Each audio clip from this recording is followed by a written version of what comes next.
I'm looking good.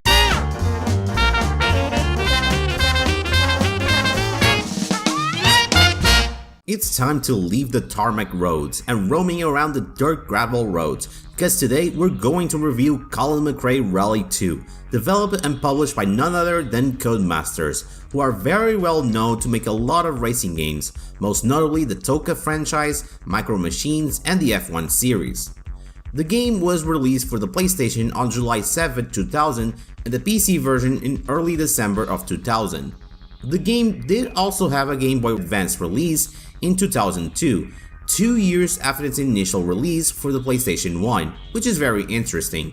Not to mention that this game was released much earlier in the PAL regions, because the rally genre as well as the motorsport as a whole was much more popular in those regions than in America, given that the rally genre was very niche in the US.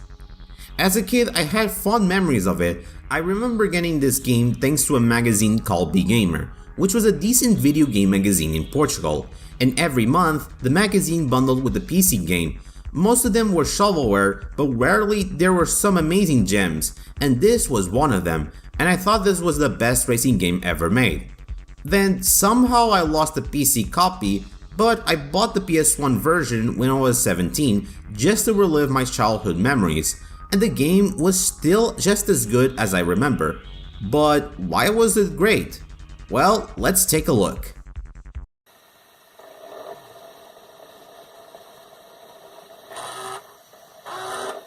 Colin Mcrae Rally 2's main gameplay core is about traveling across different terrains, whether being tarmac, gravel, dirt, and snow. The main championship consists of the player racing around 8 different countries and trying to be the fastest driver ever.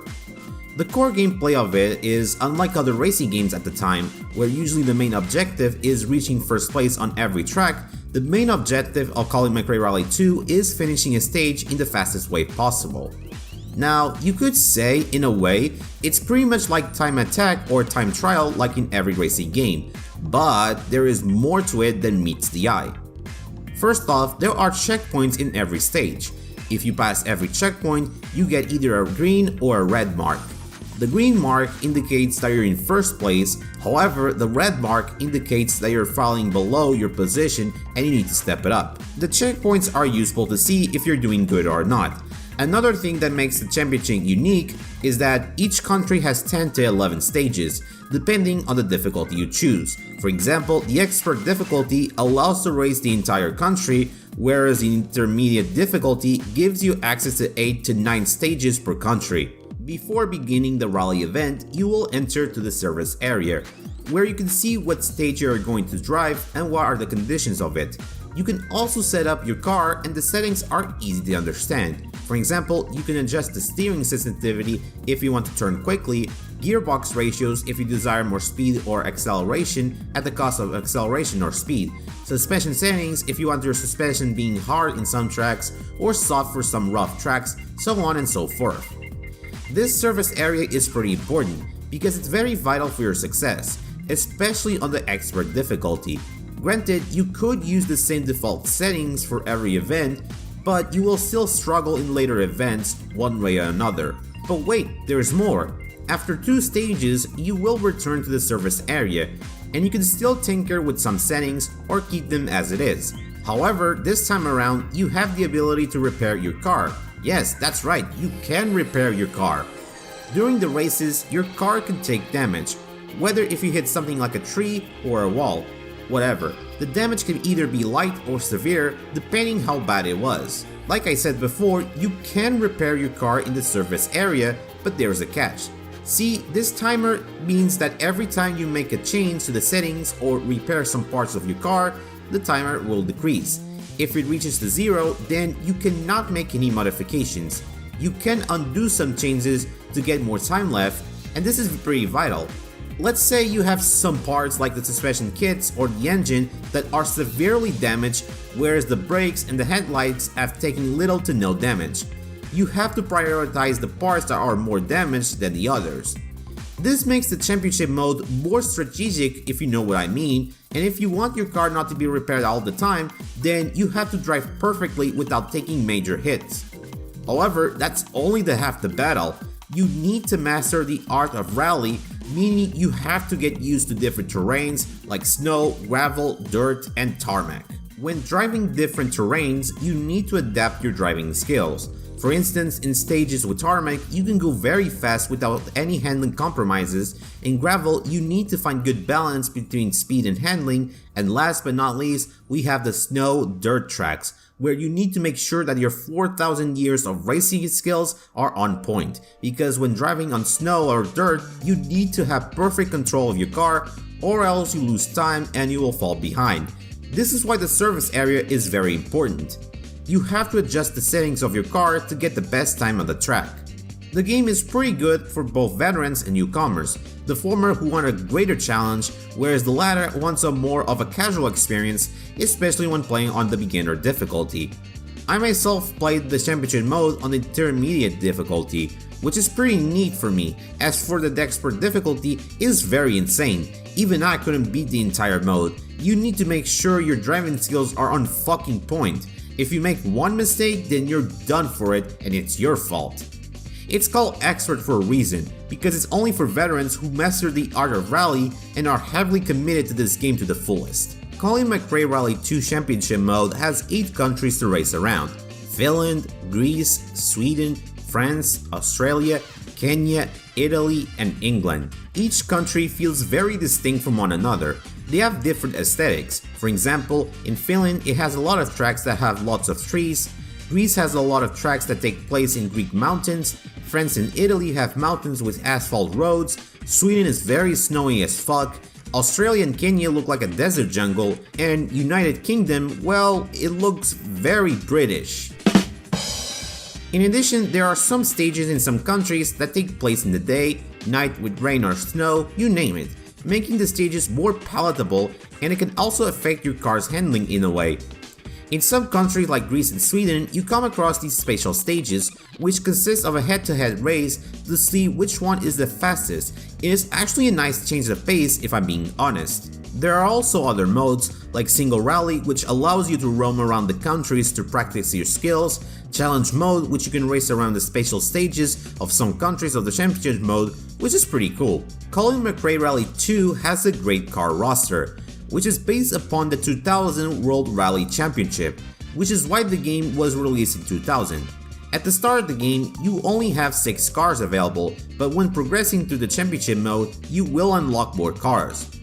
What do we have in the car roster? Well, we do have the Ford Focus, the Mitsubishi Lancer, the Toyota Corolla, the iconic Subaru Impreza, which appear in the front cover of the first Colin Mcrae Rally game, the Peugeot 206, the Seat Cordoba, the Mini Cooper, the Sierra Cosworth, the MG Metro, the Peugeot 205, the Lancia Delta and Stratos, and the Ford Puma.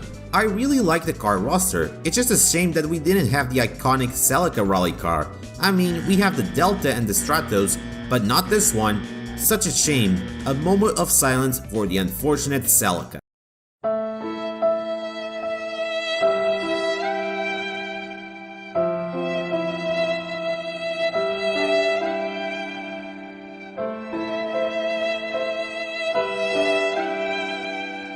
All the cars do not feel the same, as some cars have different attributes, whether being different drivetrains, top speed, acceleration, etc. The Ford Focus is actually pretty balanced and it's great for beginners. The Lancer is pretty heavy, the Corolla lacks speed but makes it up for its high acceleration, the Impreza is fast, the Peugeot is pretty bad in spite of its killer design, and the Seat is much heavier than the Lancer. All the other secret cars are also good. The Mini Cooper has a low horsepower but is very low on weight. The Sierra has low speed but accelerates very quickly. The Puma is an improved version of the Focus. The 205 is fat but it has terrible handling.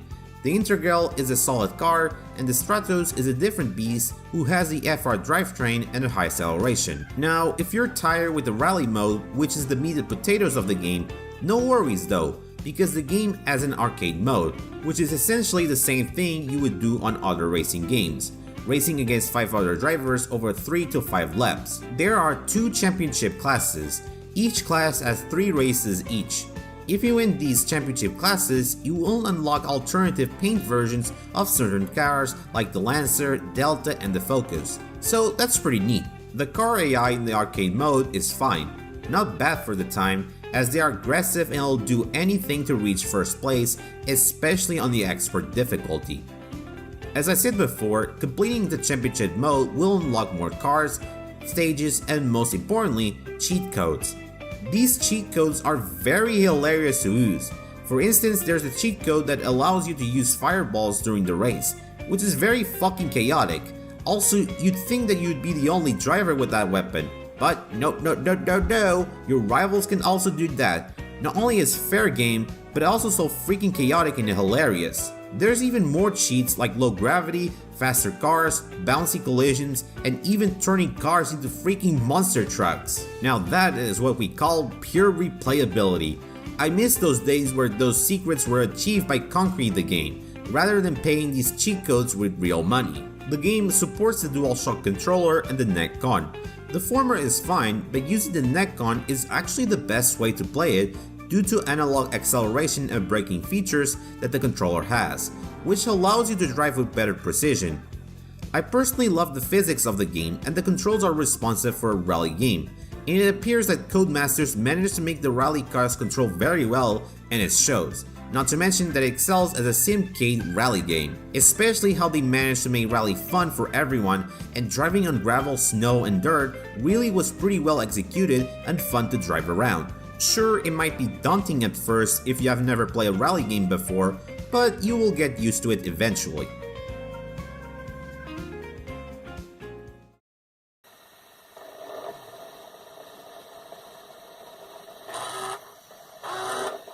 By PS1 standards, Colin Mcrae Rally 2 looks pretty gorgeous, and that's pretty impressive, considering when this game was released in 2000, the PS1 was about 6 years old, and basically the PS2 was already released in Japan in that year.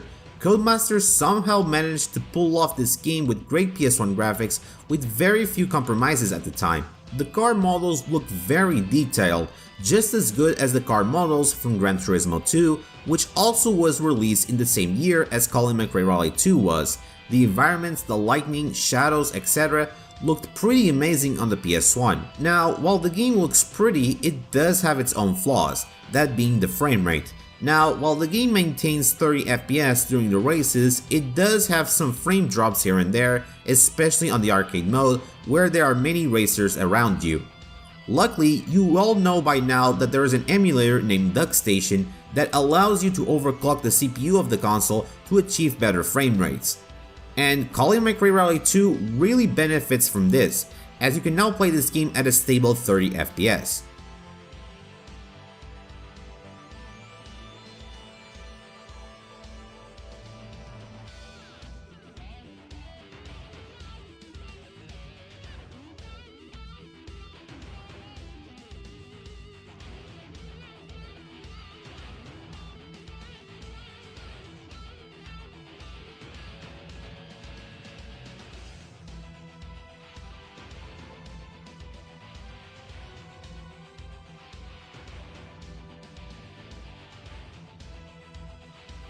Now granted, the PC version has better graphics and better frame rates, but the PS1 version isn't too shabby either, especially when using the widescreen and upscaling features of the DuckStation. It actually looks similar to the PC version, albeit with lower texture quality and frame rate of course. The soundtrack of Colin Mcrae Rally 2 was composed by Jonathan Colling, who also composed several soundtracks for other games like 007 Racing, the TOCA games, and Colin Mcrae Rally 4. And I really love the music that he made for this game. It packs a lot of techno, rock music, and a lot of adrenaline.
Now, during the championship mode, you don't hear any music during the rally events, but in the arcade mode, it's completely the opposite.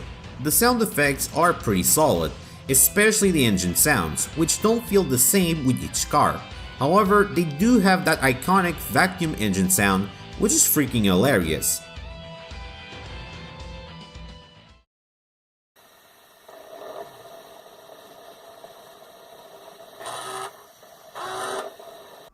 So, is Colin Mcrae Rally 2 good?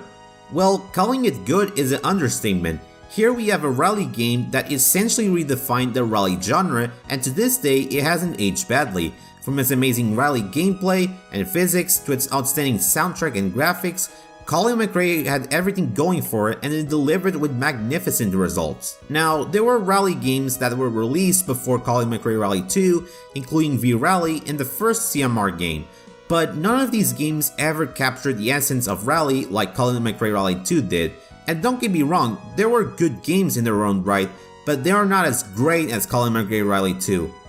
If you want to buy this game, the PS1 version costs around 14 euros depending on the condition the game is. As for the PC version, you can actually download it for free since the game is abandonware. As a result, it belongs to the holy trinity of PS1 racing games with high stakes and GT2. So overall, Colin Mcrae Rally 2 not only is one of the greatest PS1 games of all time, but also one of the best rally games of all time.